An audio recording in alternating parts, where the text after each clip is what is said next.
ज्ञानपीठ पुरस्कार विजेते ज्येष्ठ साहित्यिक कुसुमाग्रज यांचं गाव कवितेचं गाव करण्याचा निर्णय राज्य सरकारने घेतलाय।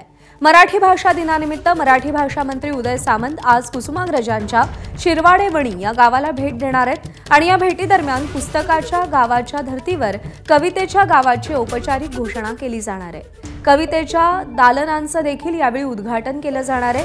त्यांच्या कवितेची पुस्तकं आता प्रत्येक गावामध्ये उपलब्ध होणार आहेत। माननीय कुसुमाग्रजांच्या गावी कवितांच्या गावाचा शुभारंभ आज आपण महाराष्ट्र शासनाच्या मार्फत शिरवाडे या ठिकाणी करणार आहोत।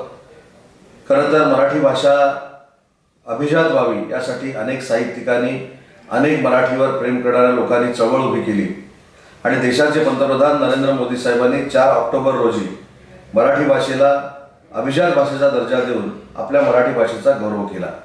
आज त्याच्या पार्श्वभूमीवर पहिला आपला हा सोहळा होतोय आणि या सोहळ्यानंतर विंदा करंदीकर पुरस्काराचं आयोजन देखील गेटवे ऑफ इंडियावर होतोय। हा देखील मराठीचा स्वाभिमान आहे। एबीपी माझा, उघडा डोळे बघा नीट।